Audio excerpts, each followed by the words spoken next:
no tomar, digamos, otro día y complicarles, complicarles a ustedes la existencia, así que prefiero devolver hoy, así que vamos a iniciar y vamos a devolver también la de ayer, así no nos atrasamos, y 21:40 la doctora ya se va a estar conectando para la clase de ella, ¿sí? ¿Está claro? Sí, doctora. Excelente. Bueno, comencemos, ya hay 18, así que podemos comenzar. Y vamos a empezar con el aparato cardiovascular en la embarazada. Y decimos que el volumen minuto se incrementa en la embarazada normal, que ya lo hemos visto, desde 4.5 litros por minuto, que es lo normal en la no gestante, a un máximo de 6 litros y un poco más. Y generalmente esto va a ocurrir durante todo el embarazo.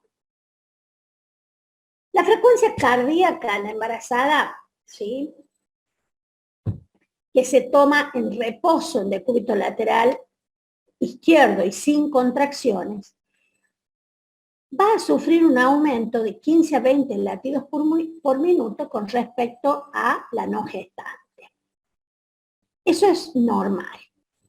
El volumen sistólico aumenta a expensas del volumen minuto y de la frecuencia cardíaca, y la presión arterial sistólica y diastólica van a descender en la primera mitad del embarazo, y luego ¿sí?, va a normalizarse a valores pregravídicos de la no gestante. Entonces, valores de presión sistólica iguales o superiores a 140 milímetros de mercurio y valores de presión diastólica iguales o superiores a 90 milímetros de mercurio deben ser estudiados por la posibilidad de la presencia o el inicio de la toxemia del embarazo o hipertensión en el embarazo. Por lo tanto, ese sería el límite en cuanto a lo que consideraríamos normalidad. Normalidad sería los valores pregravídicos, es decir, de la no gestante. Cuando una paciente empieza a elevar su presión, es decir, en los controles mensuales, sabemos que, y ya lo van a ver cuando cuando vean control prenatal, que hacemos un control del embarazo por mensual hasta aproximadamente las 32 semanas. A partir de ahí comienza un control quincenal hasta las 37, luego a las 37 semanas un control semanal hasta el parto. Entonces, en los controles mensuales, en donde a la paciente se le toma la presión arterial y se registra en el carnet de control perinatal, uno va viendo cómo las presiones se van manteniendo. Si la paciente ha presentado presiones estables y de pronto, de un control a otro, hace un ascenso importante, por ejemplo, a 130-80, 140-80, es de preocuparse. Y si eso además se asocia con edemas, es de preocupación. Eso nos tiene que llamar la atención y empezar a controlar, ¿sí?, con una ficha de tensiones arteriales, que es una ficha que se le da a la paciente para que ella controle su presión arterial, se le enseña cómo tomarse la presión arterial. Generalmente se prefiere el esfingomanómetro, no el digital, sino el esfingomanómetro, con la paciente sentada del brazo izquierdo, o también puede ser de ambos brazos y registrada de mayor cifra tensional. Y por supuesto, sin la contracción uterina. No debe haber contracción uterina. Entonces uno le dice a la paciente, con respecto a esa ficha, esto les hablo desde la práctica, les dice que se controlen, ¿sí?, una vez por día. Yo generalmente les digo una vez a la mañana, una vez a la tarde. Sabemos que la presión arterial hace un ritmo tipo circadiano, ¿no?, en donde vemos que los horarios pico aproximados donde la presión arterial se eleva son aproximadamente las 9 horas en la mañana y las 20 horas en la tarde. Entonces yo siempre les digo prácticamente que se controlen la presión arterial una vez a la mañana, una vez a la tarde, ¿no? Y que por supuesto me la vayan informando. Y soy de indicar muchas veces en el embarazo, cuando tengo sospechas, una ficha de tensión arterial, ¿no? En donde, por supuesto, la fabrico yo, le pongo fecha, hora, tensión arterial, y que por supuesto les doy la fichita hecha, y que por favor la registren y me la informen aproximadamente cada 48 horas. Y por supuesto, cuando la paciente va al control prenatal, se la solicito para poder controlar cómo han sido esas cifras tensionales en el periodo en que le solicité el control. Entonces, ese sería el límite, 140-90, ¿sí? Y valores de presión diastólica, ¿sí? Iguales o superiores a 90 milímetros de mercurio, 140-90, 140 de sistólica, deben ser estudiadas. Y por debajo de 95 milímetros de mercurio, de presión sistólica, y 55 por milímetro cúbico de presión diastólica, también pueden presentarse complicaciones. Es decir, tanto la baja presión arterial como la alta, la más de 140-90 o la menor a 95-55, pueden generar trastornos, pero la que más siempre preocupa, ¿sí? Y la que más siempre se presenta es la hipertensión del embarazo. Este tema ya lo van a ver perfectamente, porque está muy bien relatado, muy bien expresado por la doctora en su clase durante la cátedra, lo van a ver. Entonces, ¿por qué debemos tomar la presión arterial en la embarazada fuera de las contracciones uterinas? Porque siempre el útero es como que tiene gran cantidad de sangre en su interior, y cuando se produce la contracción, este útero expele la sangre hacia la circulación, y esta, ¿sí?, aumenta la llegada de sangre a la aurícula derecha, y por lo tanto se eleva la presión arterial.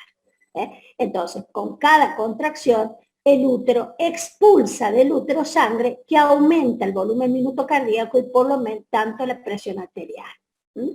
Entonces, siempre debemos registrar la presión arterial en el embarazo fuera de la contracción. ¿Sí? Bien.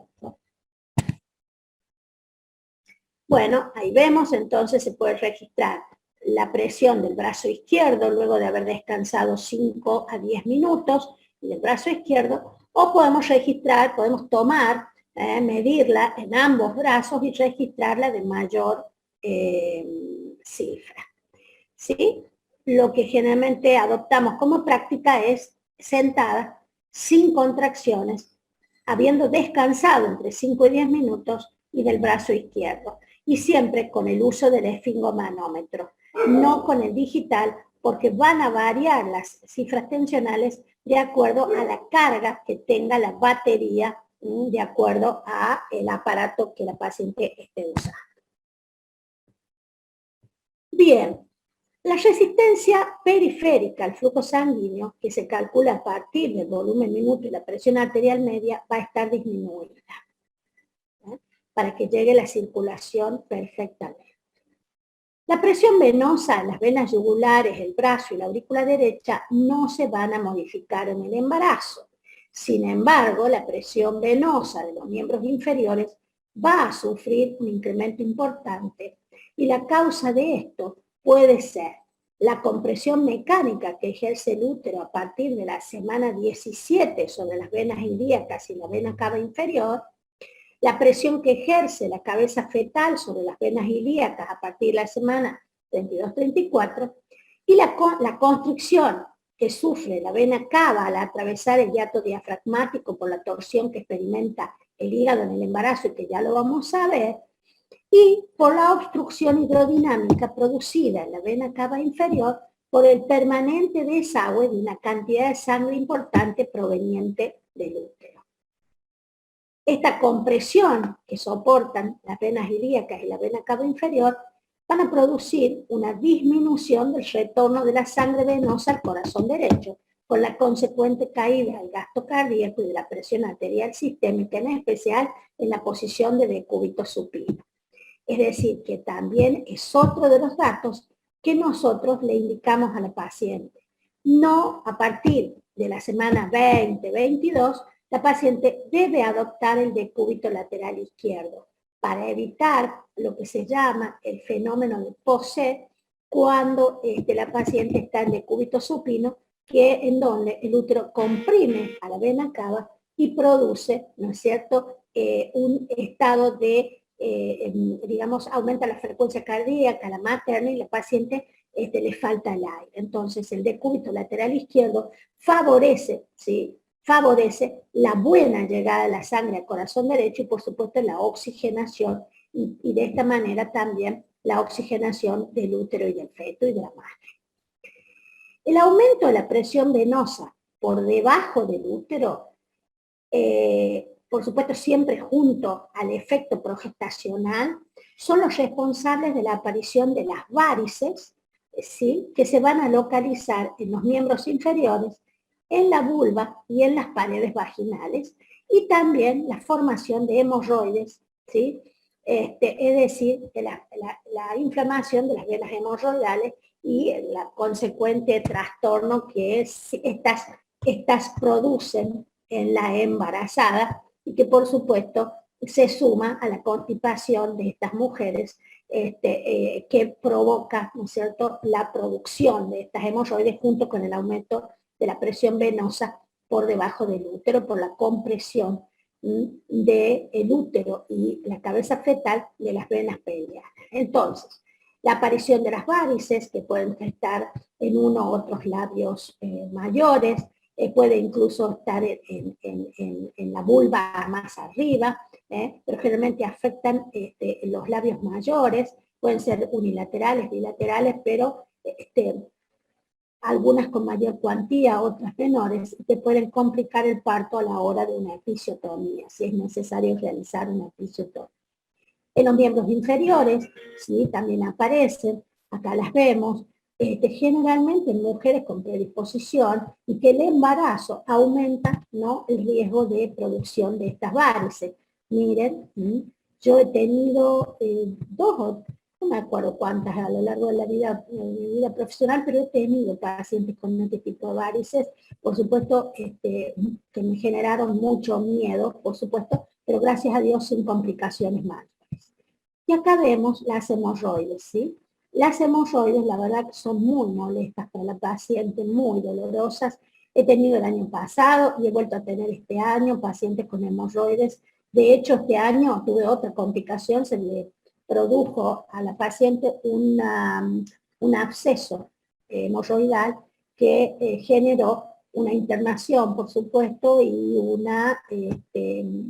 un drenaje de este absceso, que por supuesto calmó toda la sintomatología que la paciente tenía, pero fíjense ustedes, nunca había tenido hemorroides, por supuesto, pero nunca me había pasado esto de tener un absceso hemorroidal que realmente le creaba a la paciente un dolor inimaginable. Así es que, bueno, tuvo que estar internada, se le drenó, se le puso antibiótico. Por suerte llegamos a feliz término, sin ninguna complicación, por suerte. Nació la bebé, perfecto, todo bien, pero bueno, fíjense ustedes hasta dónde pueden llegar a complicarse estas varices y complicar, por supuesto, el embarazo también, ¿no? En cuanto al corazón de la paciente embarazada, vemos que el volumen cardíaco aumenta en forma progresiva y se va a estabilizar en el último trimestre, en realidad. Al final de la gestación, vemos que el corazón sufre un desplazamiento hacia arriba y hacia adelante por la elevación del diafragma, debido a que el útero, en su crecimiento hacia el apéndice cifoide, provoca este desplazamiento hacia arriba y hacia adelante del corazón, lo que ocasiona, ¿sí?, que el latido de la punta se palpe a nivel del cuarto espacio intercostal por fuera de la línea magra. También podemos observar que incrementa su tamaño, pero no se hipertrofian las fibras musculares, ¿sí? Y este desplazamiento hacia adelante y arriba. La ocultación del corazón de la embarazada puede revelar soplos funcionales. Generalmente se trata de un soplo sistólico en la base, que puede asociarse a la aparición de un refuerzo del segundo tono y desdoblamiento del segundo tono mitral. Estos soplos funcionales, que son transitorios, se atribuyen a factores como la acodadura de los grandes vasos, ¿sí?, de la base del corazón al desplazarse hacia adelante y hacia arriba, por el aumento de la turbulencia de la sangre ocasionado por la desviación de la corriente sanguínea debido al desplazamiento del corazón, por la disminución de la viscosidad de la sangre por la hemodilución que experimenta el plasma, digamos el valor globular en el plasma, y por el aumento de la velocidad circulatoria. En el electrocardiograma vamos a ver estos cambios. En la embarazada normal, ¿sí?, en la embarazada normal, la que no tiene patología, podemos observar una desviación de 15 grados del eje eléctrico del corazón hacia la izquierda, por el aumento, por el cambio de posición de este, ¿no?, que el útero ocasiona, llevándolo al diafragma, ascendiéndolo y llevando el corazón hacia adelante y hacia arriba. Podemos ver entonces la desviación del eje eléctrico del corazón a la izquierda. En la derivación 3, la onda T se puede aplanar o hacerse negativa, y el segmento ST puede llegar a estar deprimido. También vamos a encontrar bajo voltaje de la QRS y ondas Q profundas. Fíjense ustedes que el cardiólogo debe conocer esto. ¿Sí? Entonces, fíjense ustedes que tratar una embarazada no es solamente del ginecólogo obstetra.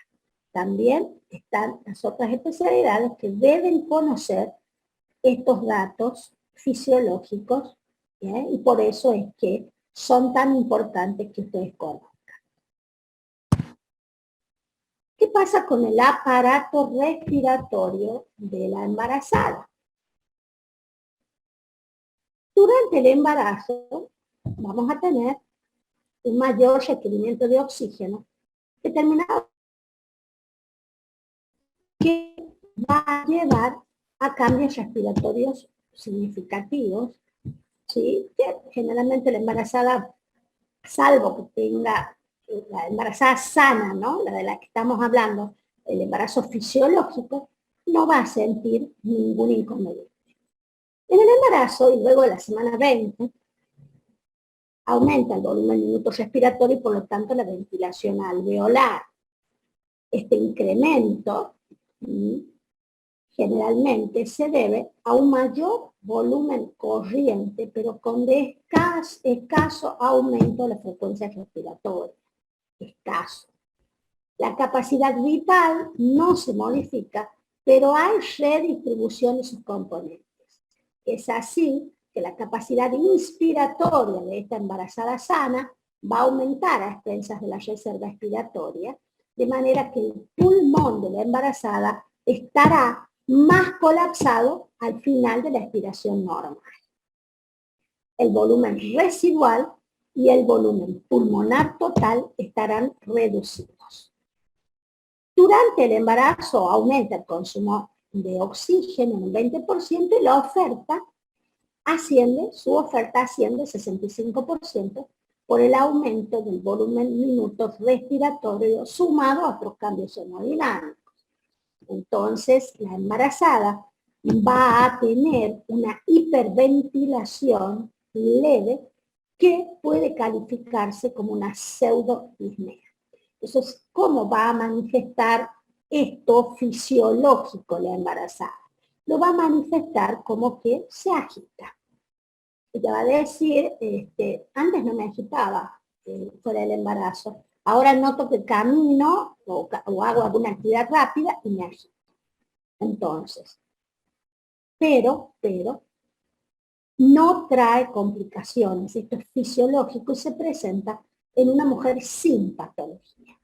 Por supuesto, si esto es severo, ya entramos en un embarazo de alto riesgo, ¿no es cierto? O si la paciente se presenta con una patología ya de base respiratoria, por supuesto también lleva el embarazo a ser de alto riesgo. Y ahora lo que nosotros hablamos, estamos hablando de lo fisiológico que se presenta en una embarazada sana. Por lo que vemos hasta aquí, vemos que todos los sistemas se ven afectados en el embarazo. Fisiológicamente, es decir, llegan estos órganos a trabajar en su máxima función.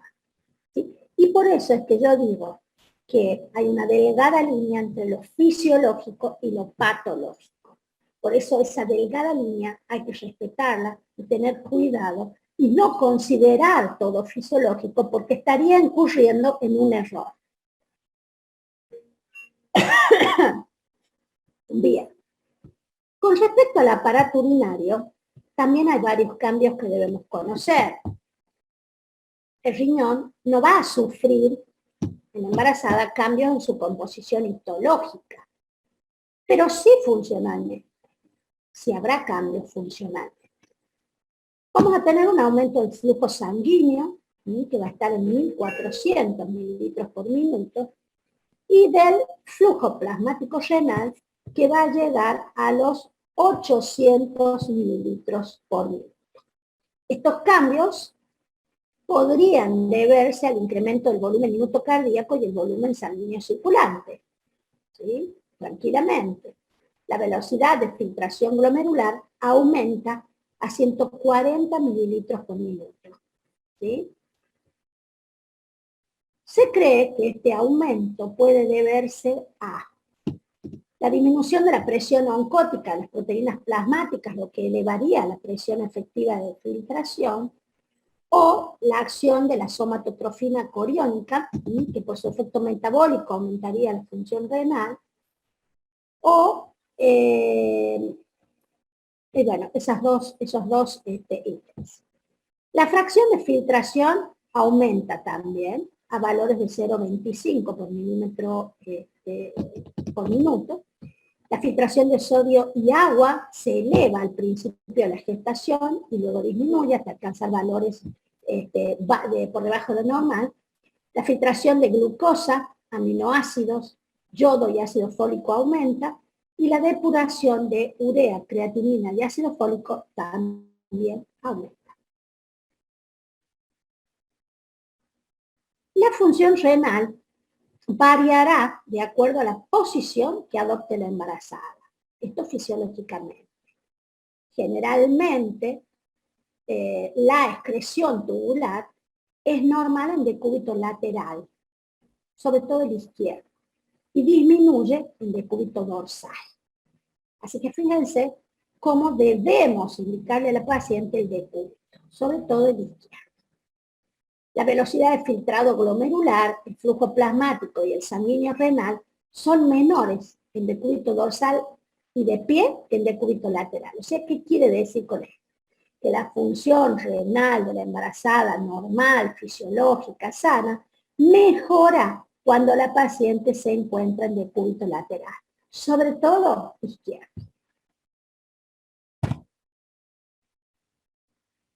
Bien, estas variaciones se deben a que en posición dorsal o de pie, los uréteres estarán obstruidos cuando ejerce el útero aumentado de tamaño. Entonces va a comprimirlos. Generalmente los comprimen, ya vamos a ver, hacia los lados, ¿sí? De los lados de la pelvis, ¿sí? Los comprime. De hecho, el del lado derecho se acoda, ¿sí? Se acoda, y esto ocasiona, ¿sí? Una rémora que va a llevar a una hidronefrosis renal leve derecha, que es perfectamente normal en el embarazo. En cambio, del lado izquierdo, Esto no sucede por la presencia del ángulo esplénico del colon. Entonces, como está acolchadito, el uréter no sufre acodamiento. ¿Sí? Y fíjense ustedes que este efecto va a disminuir el decúbito lateral. Por eso el izquierdo es el decúbito lateral preferencial. Todo esto va a ocasionar entonces, ya lo dijimos, una rémora circulatoria en el territorio venoso de los miembros inferiores, con disminución del volumen circulante y del volumen minuto cardíaco, produciéndose un descenso del flujo plasmático renal y de la filtración glomerular. La disminución del volumen circulante va a determinar un aumento de secreción de aldosterona y por lo consiguiente un incremento en la reabsorción tubular de sodio y agua, lo que produce la formación de edemas, que se va a evitar, ¿sí?, colocándose la paciente en el decúbito lateral y mejorando, ¿sí?, la reabsorción tubular. Y ya dijimos de los uréteres, vamos a tener que anatómicamente, ¿sí?, van a ser desplazados lateralmente por encima del estrecho superior, el pelviano, el uréter pelviano. Estas modificaciones van a ser más acentuadas del lado derecho, ¿sí?, porque va a estar acodado ahí el uréter. En cambio, del lado izquierdo está protegido por el sigmoide. Las modificaciones anatómicas podrían deberse a una disminución del tono muscular del uréter, ¿sí?, por elevación de los niveles circulantes de progesterona. La progesterona va a estar prácticamente todo el embarazo, ¿no? Histológicamente vamos a observar hiperplasia y hipertrofia del tejido muscular, aumenta el tejido conectivo y hay edema y congestión en el tejido renal. Y los uréteres no modificarán su frecuencia contractil.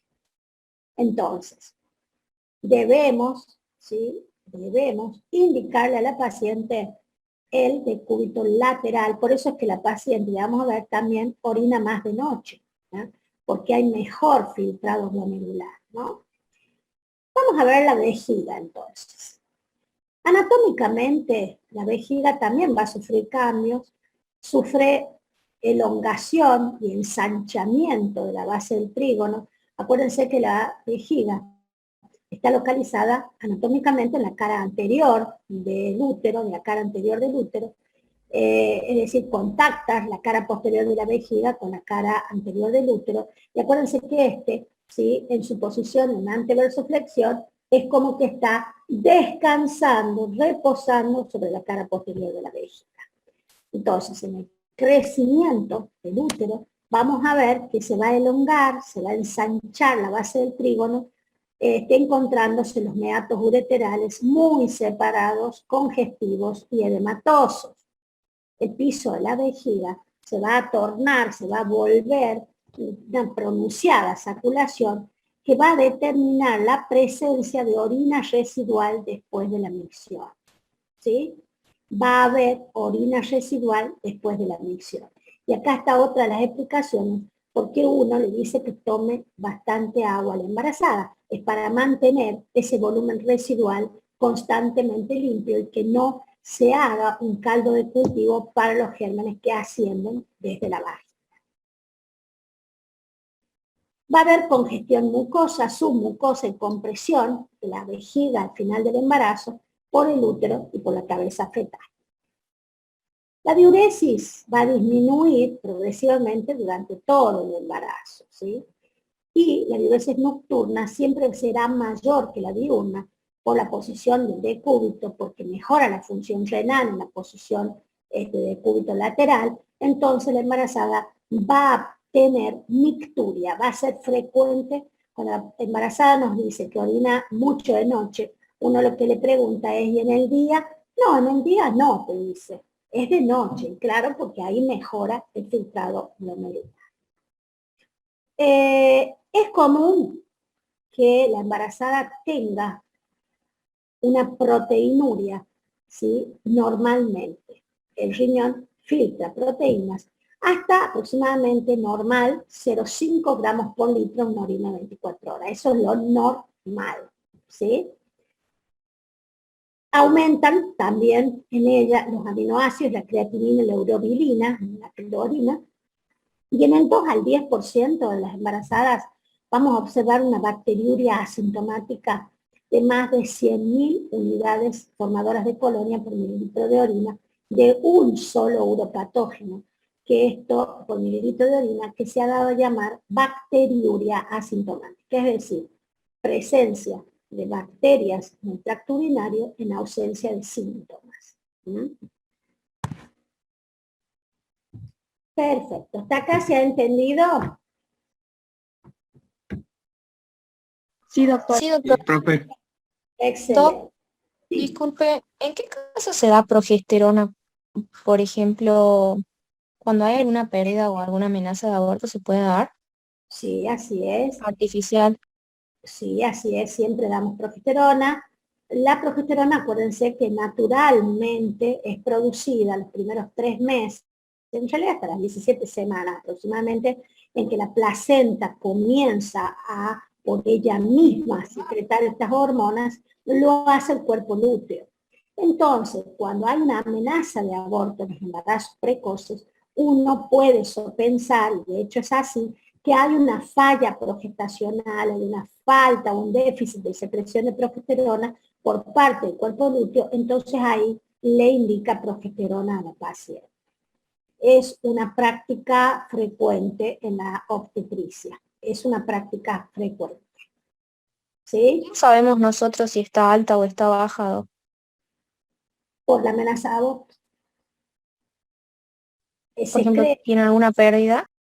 exactamente, la amenaza de aborto, la clínica es una pérdida sanguínea, que se puede Bien. sospechar, como les digo, una deficiencia progestacional y por eso se indica en rutina progesterona. Y con eso la mayoría mejora, así que es así. Ese es el resultado en la práctica, la mayoría mejora. Salvo que presenten un hematoma, nosotros lo hago por fiero bien, uno piensa que es la deficiencia progestacional. Ahora, si aparece un hematoma, y bueno, también se cura con la progesterona, ¿no? Se cree que todo se debe a eso, a una deficiente producción de progesterona por parte del cuerpo lúteo, y por eso aporta, y generalmente andan bien, muy bien. En ese caso sería hasta el término del embarazo o hasta que A mejore los veces, síntomas. depende, pero sí, de hecho, la progesterona también se utiliza en aquellas madres con antecedentes de partos prematuros, sobre todo por vía, con cuellos cortos, por vía vaginal, para la prevención de los partos prematuros. Así que se pueden continuar al final del embarazo.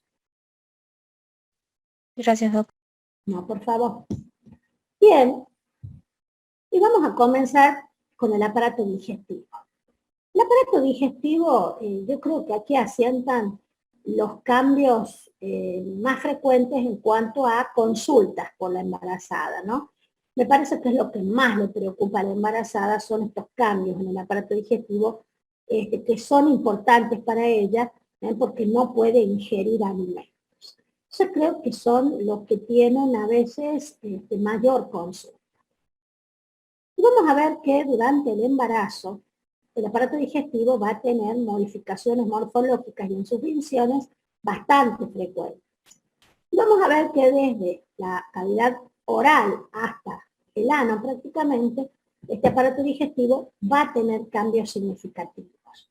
Y empezamos con la tumefacción e hiperemia de las encías, que generalmente se lo atribuyen a la hipovitaminosis C. Aquí está la causa por la cual también le administramos vitaminas a la embarazada. Y esta tumefacción e hiperemia de las encías ocasionan gingivitis y gingivorragias que, por supuesto, hacen que la embarazada consulte y uno generalmente la deriva al odontólogo de paso para que, como son frecuentes las odontalgias y las caries dentarias, que también se atribuyen a un metabolismo alterado del calcio, uno solicita la interconsulta con el odontólogo para que evalúe, ¿no?, la salud dentaria, para que la embarazada no tenga problemas durante todo el embarazo. Las odontalgias son vividas por la embarazada como de un dolor. Yo, gracias a Dios, en mis embarazos no tuve, pero son vividas por las embarazadas como terrorífico el dolor. Yo he presenciado eso en algunas pacientes, es como, no sé cuál les duele más, el cólico renal cuando le tienen un cólico biliar que la odontalgia. Entonces, es frecuente y van a ver que cuando la doctora Bolomo les dé control prenatal, va a indicar la interconsulta con el odontólogo y el oftalmólogo en forma rutinaria. Sí debiéramos incluirlo en la práctica. Uno cuando hace el primer contacto con la paciente y comienza a hacer la ficha de control perinatal, siempre se pregunta la salud dentaria. Pero ahí debiéramos decirle a la paciente que haga una visita al odontólogo para que el odontólogo, ¿no es cierto?, pueda evaluar, ¿no?, la posibilidad de alguna pieza que esté en mal estado, que pueda incurrir en un dolor más adelante, porque provocan contracciones. De hecho, el dolor intenso de las piezas dentarias puede provocar contracciones, lo he visto, es horrible. Así es que hay que tener cuidado con eso, y ahí está la causa por la cual debemos administrar vitaminas, ¿no? Fíjense ustedes, a veces el estado nutricional previo al embarazo es deficiente y con estas vitaminas podemos evitar todos estos procesos, ¿no? Yo siempre solicito el calcio en el primer control prenatal, porque también me ayuda a evaluar la calcemia, la posibilidad de hemorragias en el posparto inmediato. Entonces yo siempre trato de llegar con el calcio en 9, 10. Ahora tengo una, por ejemplo, tengo dos en tratamiento con calcio que tenían una 7.7 para un valor normal de 8.5. Hay un rango, pero 8.5 es el límite inferior. 7.5 y 7.7 y 7.9, tengo dos embarazadas con tratamiento. Así que fíjense, si yo las dejo, el feto va a consumir calcio y al final del embarazo va a estar muy hipocalcémica y eso puede ocasionar una inercia uterina, falta de contracción del útero y por supuesto hemorragia postparto. Fíjense qué importante es conocer la calcemia, ¿no?, de la embarazada. Así que yo siempre la solicito, siempre. Y bueno, por eso es que se aconseja la provisión de vitaminas en el embarazo, y como les conté anteriormente, hay vitaminas en el mercado que tienen la suficiente cantidad de vitaminas, oligoelementos y minerales necesarios en el embarazo, calculados y perfectamente administrados en esta fórmula, en este Supradin pronatal, o hoy hay Centrum materno también, que para aportarle al embarazada y quedarnos tranquilas. Yo les aporto vitaminas y me quedo tranquila, que sé que si comen poco o no comen, como por estas alteraciones que ya vamos a ver, vemos que la embarazada come muy selectivamente, entonces, y como siempre está con esa sensación de lleno, ¿no?, a veces no comen. Entonces, yo con las vitaminas aseguro que el feto pueda disponer, ¿sí?, las vitaminas, oligoelementos y minerales necesarios para su salud, y que a la madre no le falte a la hora de que el feto no demande y extraiga de la madre. Así que es muy importante la administración de las vitaminas. De hecho, el hierro se da también en un complejo vitamínico que asegure, ¿no es cierto?, la absorción a nivel de mucosa gástrica, deficiencia de vitamina B12, o el ácido fólico, que también ayuda a absorber el hierro de la dieta. Es decir, que siempre se buscan complejos vitamínicos para estas embarazadas para que no le falte al feto, ¿no?, y que la madre, por supuesto, no sufra de luego de deficiencias importantes. Bien, vemos en el estómago, vamos a ver que hay dilatación del cardias y del píloro con atonía. El cardias, ¿no es cierto?, es el que se encuentra, que es un esfínter que se encuentra entre el esófago y el estómago, y el píloro entre el esófago, entre el estómago y el intestino. Bueno, estos van a sufrir cierta dilatación que va a llevar al reflujo en la embarazada. Hay que tener cuidado también con el reflujo.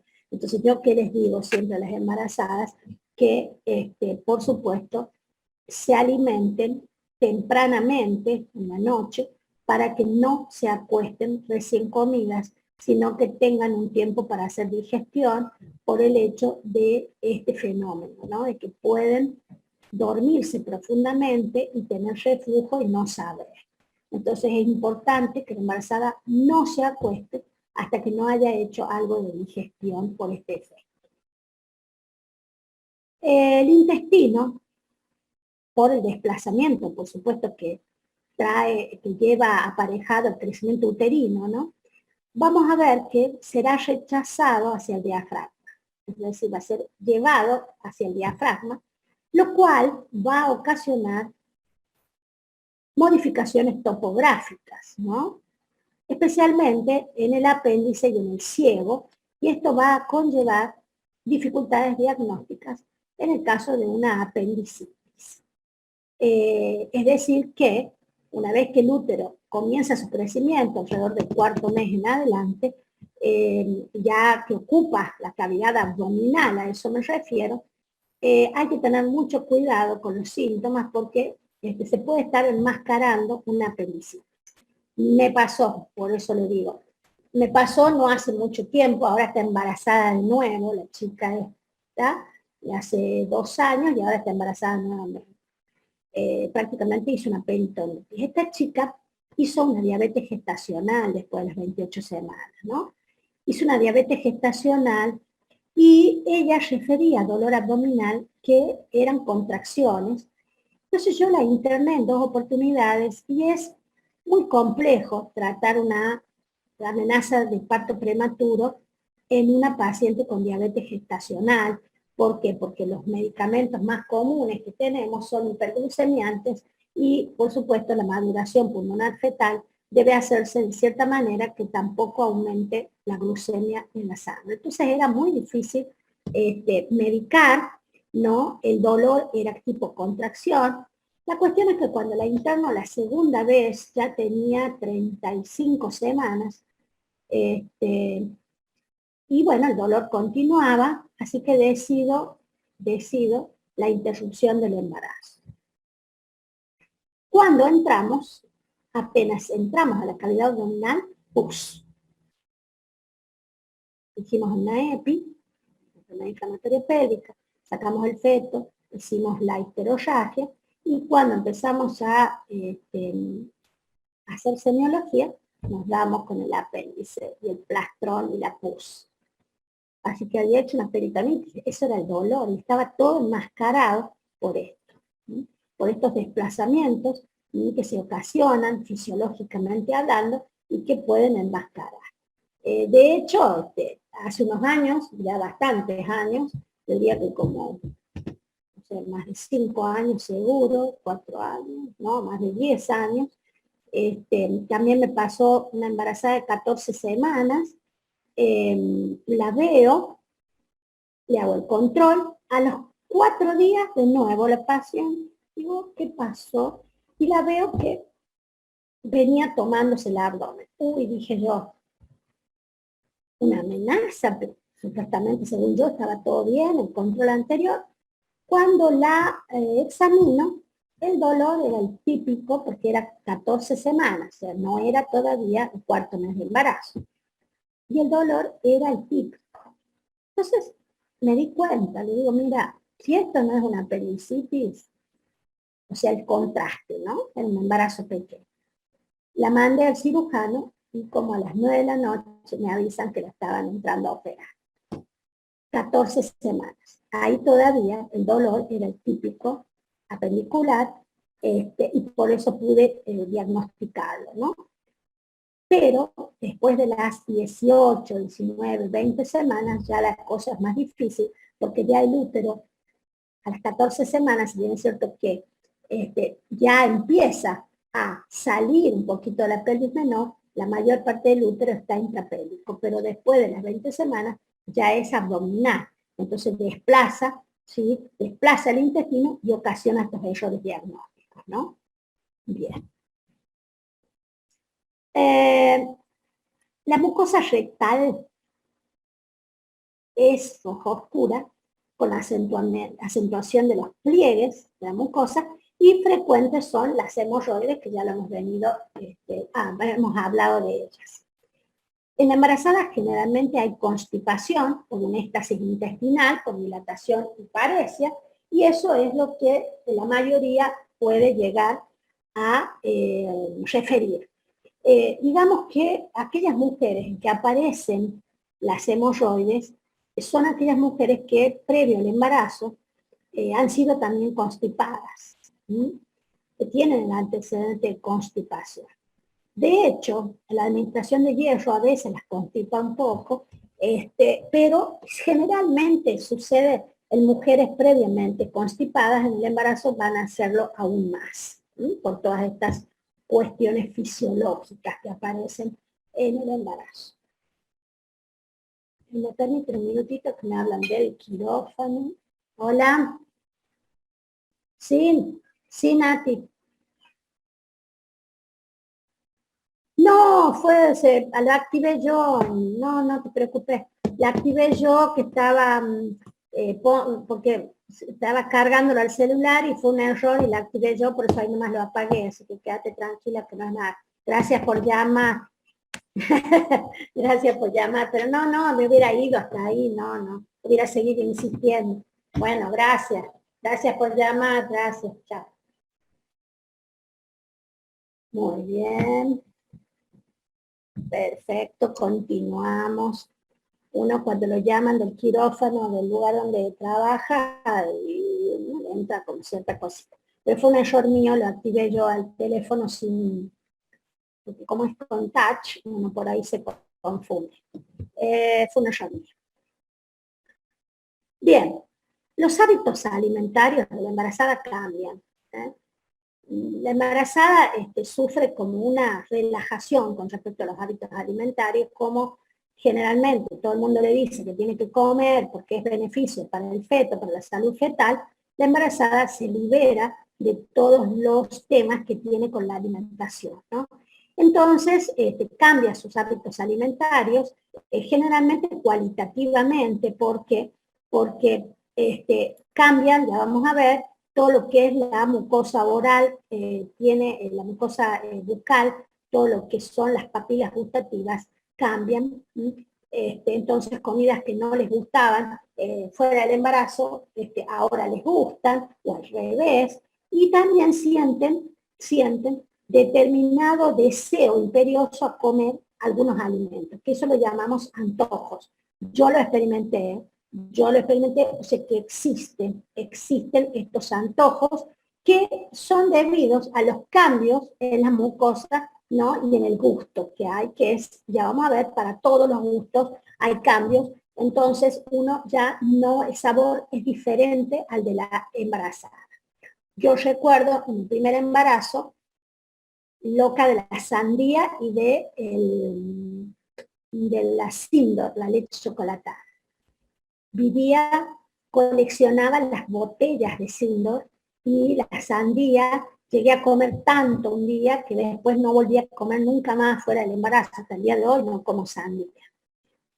En el segundo embarazo también fueron otros, y en el tercer embarazo, el último, también era la leche chocolatada y una ensalada que era, miren ustedes hasta qué punto llega, por eso les cuento cómo es la embarazada, que cada embarazada es distinta. Ya les voy a contar algunas otras diferencias. En mi caso, yo tuve un embarazo con 44 años. Mañana cumple 13 años mi hijo, que yo fui mamá. Y fíjense que a mí me gustaba, miren qué engorroso era lo mío, era el repollo cortado finito, una cucharada de mayonesa, un tomate perita cortado finito, media cebollita cortada finita, la cucharada de mayonesa y la sal. Eso era todo. Hay limón, un poquito de limón, unas gotas de limón, y eso lo movía, y el atún. Así que yo coleccionaba el repollo, tomaba todo lo que necesitaba latas de atún coleccionaba. Y comía eso a cualquier hora. A veces mi esposo me encontraba a las 4 de la mañana haciéndome eso, esa ensalada. Por supuesto, engordé 8 kilos nada más de mi bebé, pero era porque comía este alimento desmesuradamente. Bueno, tuve una embarazada que comía nada más que salame y aceitunas. Otra embarazada que le había dado por el pan casero. Mi marido tenía que buscar por todas las Riojas pan casero. Otra compañera que estuvimos embarazadas al mismo tiempo eran las manzanas. Se le caía el bolso y tenía lleno de manzanas de todos los colores. Entonces, existen los antojos, existen. Y se deben a esos cambios tan importantes que suceden en las papilas gustativas para todos los sabores. Bien. Con respecto al apetito, el apetito también varía. Puede aumentar y en algunos momentos decrecer. ¿Cuándo decrece? Y generalmente en los primeros meses del embarazo, por los cambios digestivos, por los cambios en la mucosa oral y en el gusto, que hace que la embarazada, o por el mismo embarazo, las náuseas y los vómitos, y ya vamos a ver la cialorrea, hace que esa baba espesa no deje que la mujer se pueda alimentar y generalmente eso ocasiona también la náusea y los vómitos. Entonces ahí decrece el apetito. Y en ocasiones también puede aumentar. Decrece al principio, los primeros 3 meses y en las últimas semanas del embarazo, en el último mes, por las preocupaciones que te genera, ¿sí? Por la ansiedad y los temores del parto. Y en los 3 primeros meses, ¿no? Por los cambios digestivos. Pero generalmente la embarazada tiene un buen apetito, un buen apetito.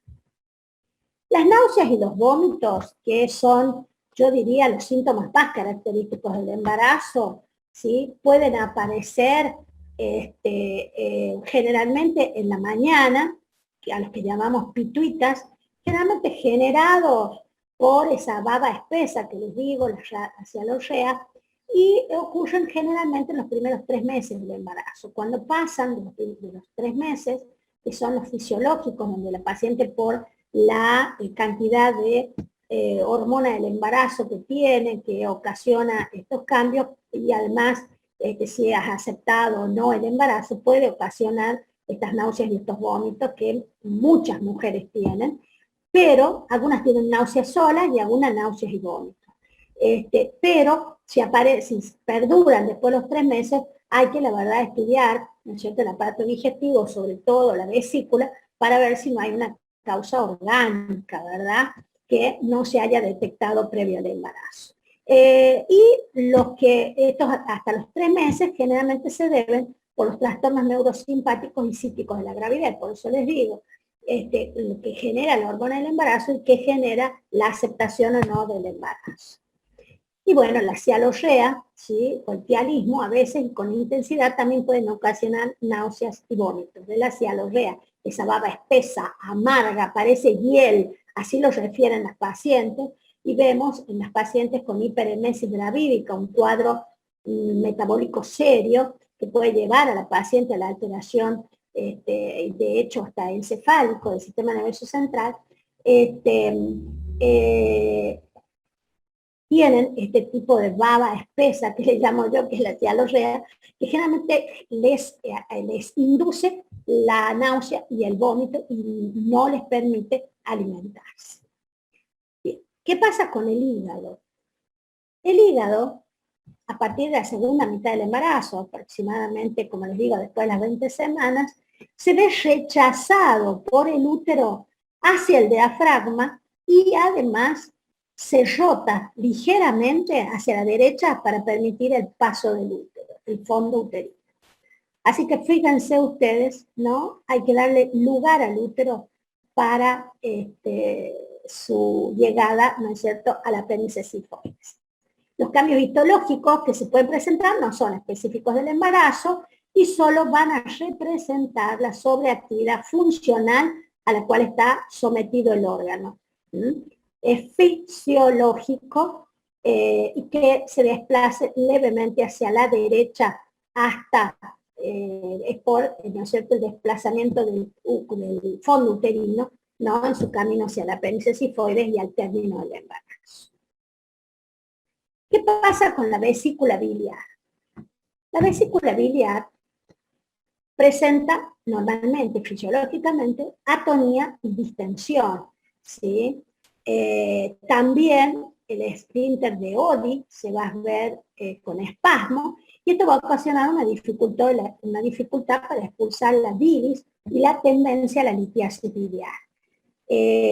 Generalmente lo que más se produce es el vaso biliar, pero hay que tener mucho cuidado porque la paciente puede haber iniciado el embarazo con ya algún trastorno en la vesícula y ocasionar en el embarazo trastornos. Me pasó con una embarazada a las 15 semanas, tuvo su primer cólico biliar, la interné, salimos bien, ya a las 18 semanas volvió a hacer otro cuadro, ya con alteración de las enzimas hepáticas, y bueno, hubo que intervenirla, y en el embarazo hubo que hacer una colecistectomía. Entonces, no es frecuente, ¿no?, pero cada tanto sucede. Y el dolor referido por las pacientes es intolerable. Eso es lo que ellas dicen, que es el dolor del cólico biliar. Lo mismo el cólico renal. La mujer y vos la ves su fase dolorosa, ves lo que sufre hasta que esto calma, ¿no? Por supuesto, siempre hacemos medidas de rescate y por suerte se anda bien, anda bien. Bien, ¿qué pasa con el páncreas? El páncreas, en cuanto a su función exocrina, no hay modificaciones importantes, pero sí su función endocrina, en donde los islotes de Langerhans se hiperplasian, y esto coincide con el aumento de la secreción de insulina en dos momentos importantes de la gestación, que son las 24 y las 28 semanas. Uno también tiene que evaluar si la presencia o no de una diabetes gestacional, sobre todo en pacientes con antecedentes, ¿sí? En el sistema nervioso, la influencia del embarazo va a generar la aparición de trastornos nerviosos, ¿sí?, que algunos debemos considerar los fisiológicos, estoy de acuerdo, son frecuentes, y algunos no tan fisiológicos y debemos investigarlos. Por ejemplo, el insomnio es típico, yo lo tuve en los 3 embarazos. La acentuación del sueño, lo contrario, también es típico.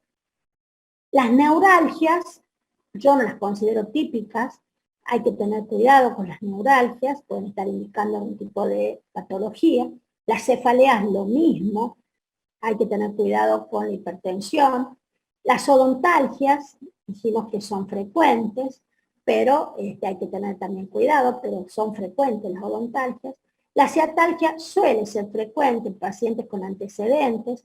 Yo, por ejemplo, tuve y tengo todavía actualmente ciatalgia. Y después tuve los 2 embarazos horribles, sufrí un montón con el ciático, y entre el segundo embarazo y el tercero me descubrieron una distosia en la columna vertebral, que ya vamos a ver qué son, y luego del embarazo, bueno, ya tenía esa distosia, por eso mis niños todos nacieron en forma pelviana, por eso tuve cesáreas, pero actualmente ya estoy en menopausia, sigo con problemas de ciático, pero porque tengo ese trastorno en la columna lumbar que nadie investigó y que solo surgió porque me hice una resonancia, porque realmente un día me quedé, no me podía mover, y ahí surgió este trastorno a nivel de la columna lumbar. Entonces las ciatalgias suelen ser frecuentes, no siempre tenemos pacientes con ciatalgia, pero eso puede estar indicando alguna patología en la columna vertebral que luego del embarazo hay que investigar. Pero los dolores de ciático también son importantes, y las pacientes, y porque yo lo sentí, no te calma con nada el dolor, con nada. Entonces yo, como sufrí esa experiencia, generalmente la trato con analgésicos, vitamina B y el complejo vitamínico B, y con hielo local, porque el masaje, la quimio no hace nada. Hielo local, complejo B y analgésicos. ¿no? De hecho, he tenido que internar a una paciente una vez porque no podía mover su pierna, y por supuesto luego del embarazo se fue, no hubo ningún problema. No sé actualmente porque era una chica que no era de la provincia, pero por mi experiencia digo que tiene que haber un trastorno base para que esto ocurra. Las parestesias también suelen ser frecuentes, hay que tener cuidado con el potasio, pero los calambres suelen ser frecuentes en el embarazo. Los vértigos y las lipotíneas no hay que considerarlos fisiológicos, hay que ver qué puede estar pasando, hay que descartar. Tuve pacientes muy jóvenes con antecedentes de, se me fue, el shock que se desmayan así de golpe.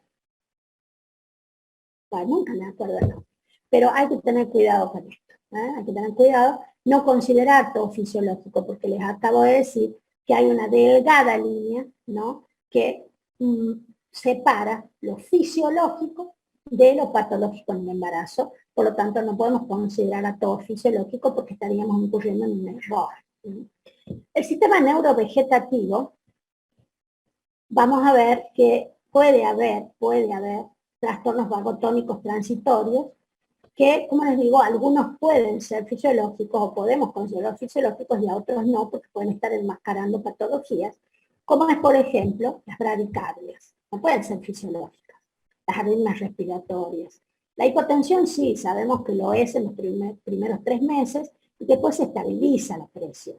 Los trastornos digestivos son frecuentes, ¿sí? La taquicardia, la hipertensión no pueden ser fisiológicas, y también suele observar cambios bruscos de coloración y temperatura de las extremidades, en la cara, o diarrea seguida de constipación, que hay que estudiar. No deben ser consideradas fisiológicas de entrada.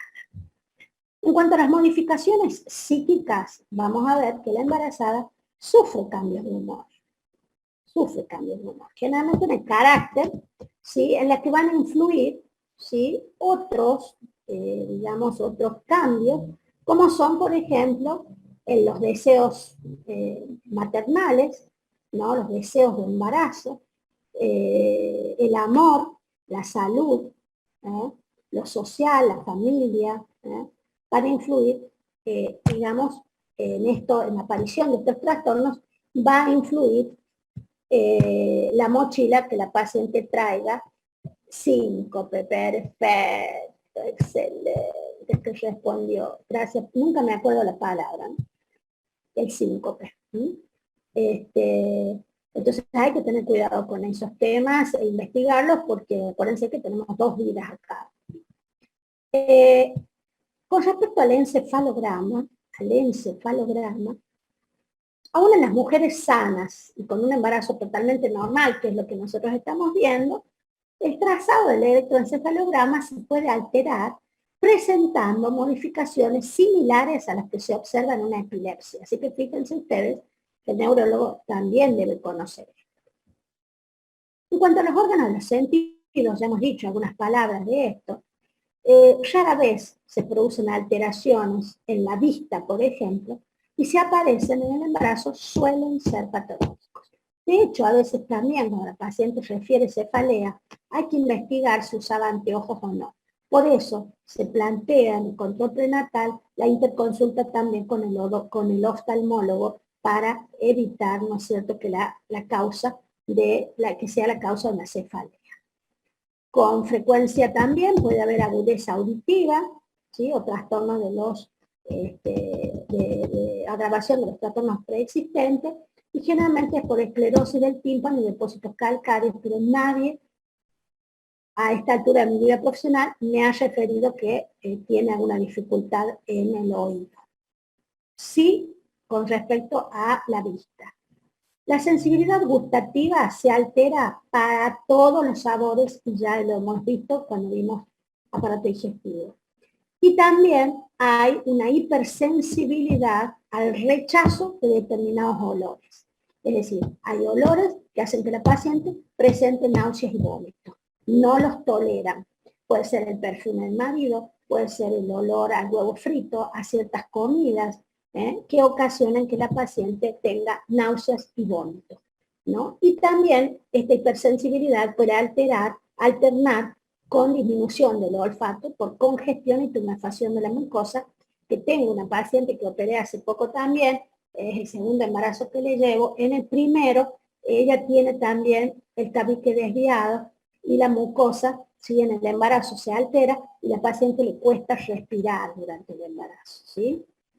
Y en los dos embarazos pasó exactamente lo mismo. Exactamente. Bueno, hemos finalizado con modificaciones generales del embarazo y vamos a empezar con las modificaciones locales. Y vamos a empezar por las mamas. Las mamas de la mujer gestante es un órgano par, son el único o los únicos órganos que no involucionan en el puerperio. Al contrario, en el puerperio es cuando comienza su función inicial, su función más importante, que es la lactancia del recién nacido. Entonces, durante todo el embarazo, evolucionan para poder prepararse para su función fundamental, que es la lactancia. Por eso las vemos aquí como modificaciones ya locales, y bueno, es el único órgano que no involuciona en el puerperio. El resto vuelve a la normalidad en 3 meses, la mama no. Y eso va a depender, por supuesto, la existencia de la succión por parte del feto para que estas mamas sigan evolucionando y no involucionen. Si el feto deja de succionar por alguna razón, estas mamas involucionan. Bien. Las modificaciones mamarias, ¿sí?, que se van a presentar en la gestante, van a ser precoces, constantes y numerosas. Y los fenómenos de hiperplasia e hipertrofia son los que van a dominar estos cambios.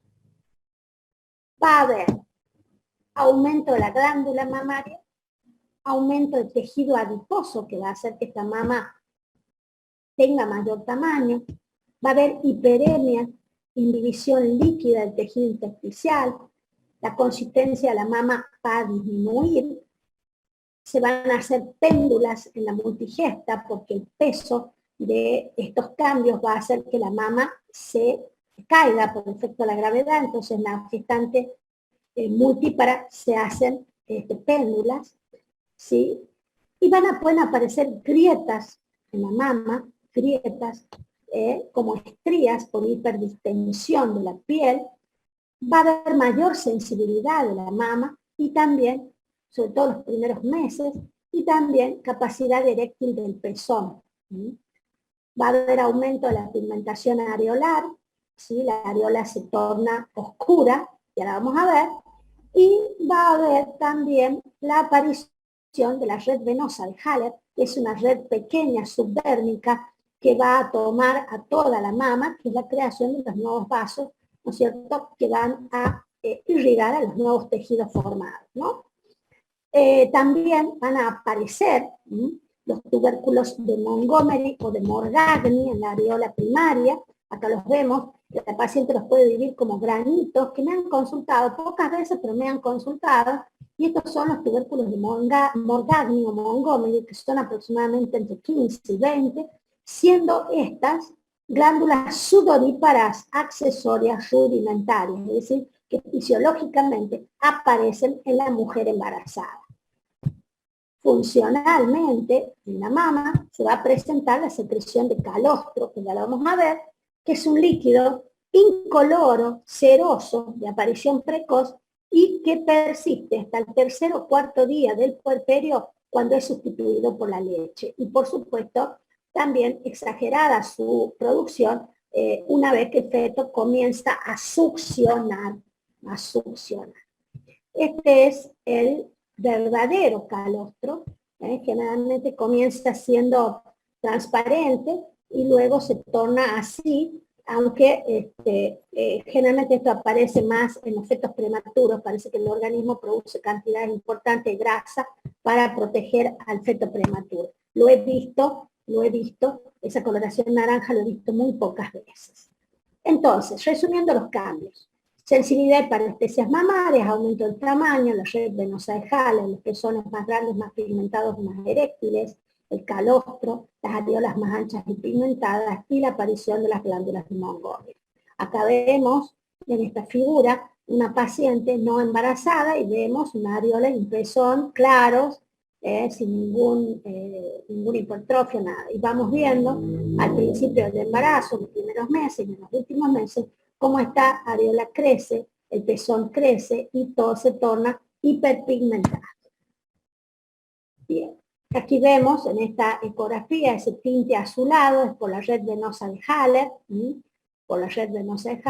y fíjense que todavía no se ha pigmentado la areola ni han aparecido, ¿sí?, los tubérculos Montgomery, o sea que es un embarazo reciente. Esto habla, esta figura habla de la realidad de que son muy precoces en algunas mujeres, constantes y muy numerosas, los cambios que aparecen y asientan sobre la mama.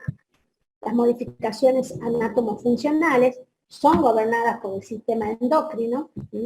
Los estrógenos producen la hiperplasia canalicular y junto con la progesterona favorecen el crecimiento lóbulo-alveolar.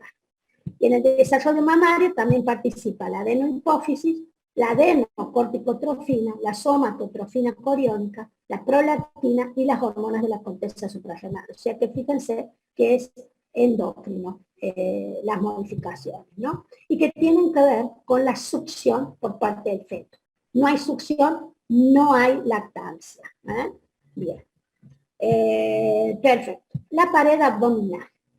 La pared abdominal de la gestante va a tener un exceso va a tener una sobrecarga adiposa, hiperplasia muscular, que va a ser importante, ¿sí? Va a haber distensión de los tejidos y flacidez en las multíparas, por los embarazos sucesivos, y aparece la diástasis de los rectos, que se presenta en todos los embarazos, para dejar pasar la anteversión, ¿sí?, el crecimiento uterino hacia adelante de la mujer, ¿no? Que luego, por supuesto, a los 3 meses del puerperio, posparto, ya se vuelven a unir los rectos. También observaremos el hundimiento del ombligo y luego el aplanamiento, que también en el puerperio, ¿sí?, esto vuelve a la normalidad. ¿Qué pasa con los ovarios? Se hipertrofian por un proceso de congestión y edema, y en uno de los ovarios va a sentar el cuerpo amarillo, que va a formarse en el lugar donde estuvo el folículo, de donde salió el óvulo que fue fecundado, y se va a mantener hasta aproximadamente este cuerpo lúteo, las 17 semanas, que es cuando la placenta va a poder comandar la producción de hormonas, sobre todo estrógenos y progesterona, y además va a formarse el cuerpo albicans, el cuerpo albicans. Durante el embarazo se anula la actividad folicular y la ovulación, por lo que no serán importantes las cantidades de estrógeno y progesterona que producirá el ovario en la etapa de la gestación. ¿Qué pasa con las trompas uterinas? Se van a hipertrofiar por el aumento de la irrigación sanguínea y la inhibición serosa, lo que incrementa su laxitud. Van a sufrir, por supuesto, un cambio de posición y un estiramiento por el crecimiento del útero, de tal manera que se van a disponer en forma oblicua o perpendicular al órgano al final de la gestación. Así que fíjense cómo se estiran. El útero, ya vamos a ver, y ya seguimos con eso, mide al final, en el término, aproximadamente de diámetro longitudinal 32 a 35 centímetros. Y fíjense que las trompas acompañan ese crecimiento por incremento de su laxitud, así que fíjense cómo se estiran, ¿no? Bien. Los ligamentos uterinos, ¿sí?, los úteros sacros y los redondos, también van a sufrir un alargamiento y se van a ubicar vertical a los costados del útero por el ascenso de la inserción uterina. Se insertan desde donde también se inicia la trompa y por lo tanto también se van a elongar, se van a estirar hasta el apéndice ciformes. El útero.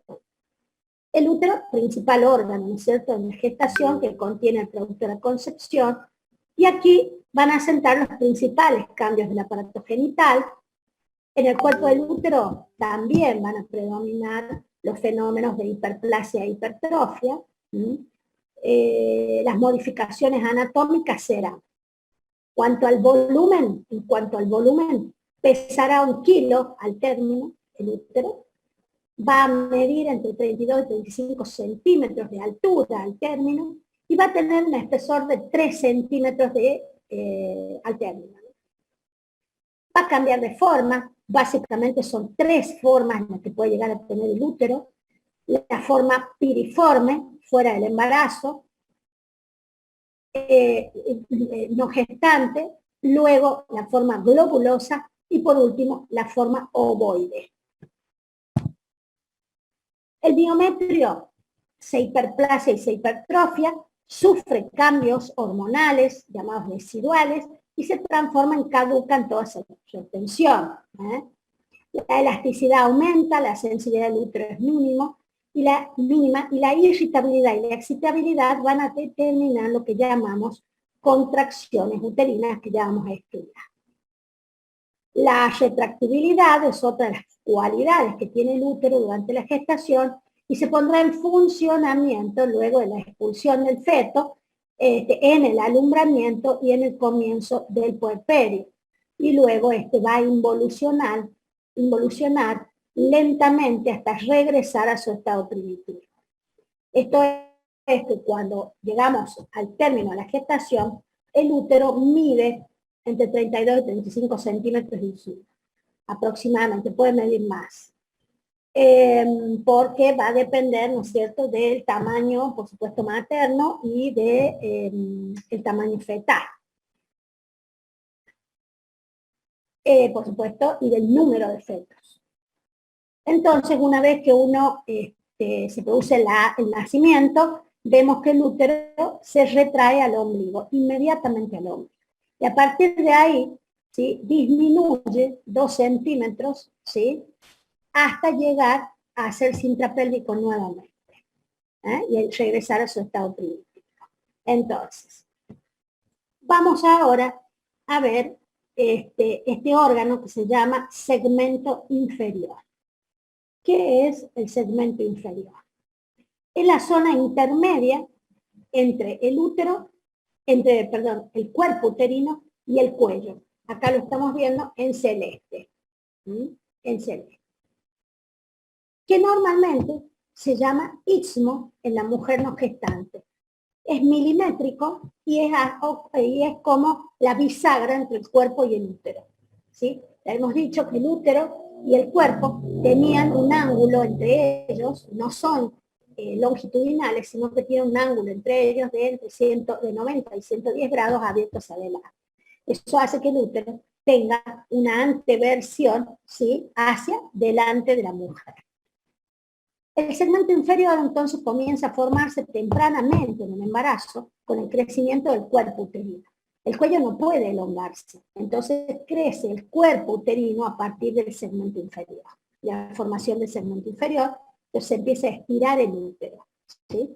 Y lo que hace que, y por supuesto, este crecimiento es lento hasta el final del embarazo, en donde termina de formarse el segmento inferior y adoptar aproximadamente un diámetro de 10 centímetros. ¿Y qué sucede con esto? Es decir, a nivel del istmo, el útero, el cuerpo uterino comienza a crecer, se forma ovoide, y comienza a desplazarse la capa plexiforme junto con el cuerpo uterino, quedando las 2 capas, externa e interna, elásticas, que no pueden, ¿sí?, desplazarse. Se elongan porque son elásticas, pueden elongarse. La capa plexiforme, que es la capa media, no. Y de esa manera se forma el segmento inferior. Ahí en ese segmento inferior, que al término puede llegar a medir 10 centímetros o más, y que va a ayudar a que también el cuello por las contracciones uterinas se, digamos, finalice, deje de existir, se acorte hasta el mínimo, hasta llegar nada más a ser el segmento inferior, que ya lo vamos a ver, ¿no? Y ahí, en ese segmento inferior, formado, ya terminado de formar al final de la gestación, va a producirse el alojamiento y el tránsito de la cabeza fetal, la presentación, ya vamos a ver qué es presentación, y además va a ser asiento ese sector, ese segmento de actividad contráctil en el mecanismo de dilatación cervical. ¿Sí? Además, el segmento inferior es el lugar donde se realiza la incisión de la cesárea segmentaria. Bien, hemos hablado del cuerpo, vamos a hablar del cuello. Las modificaciones del cuello durante el embarazo tienen un gran valor diagnóstico para la gestación y va a determinar el estado evolutivo de ese embarazo. El embarazo, ¿sí? La naturaleza es tan sabia que generalmente están en equilibrio, sobre todo la progesterona, para permitir que el útero no tenga contracciones, ¿sí? No debe tener contracción, porque la contracción va a determinar la expulsión del producto de la concepción. Entonces, el cuello para nosotros tiene un valor diagnóstico. ¿Por qué? Porque cuando nosotros realizamos, la paciente viene a la guardia y dice, tengo dolores, esos dolores pueden ser contracciones, ¿sí? Y las contracciones uterinas pueden desencadenar las modificaciones del cuello uterino y la pérdida del producto de la concepción. Entonces, con el tacto vaginal que ya vamos a aprender, nosotros vamos a evaluar el estado de ese cuello, ¿sí? Que nos va a permitir prescribir la terapéutica necesaria para que el producto de la concepción no sea eliminado. Entonces, toda paciente que dice tener dolor tipo cólico, que es así la contracción uterina, nosotros como especialistas le hacemos tacto vaginal para ver el estado del cuello uterino y así poder decir, ¿sí?, que esta paciente continúa tranquilamente con su embarazo o indicar terapéutica para retener el producto de la concepción. ¿Está claro eso? ¿Está claro? Sí, doc. Bien. Sí, doc. Sí, doctora.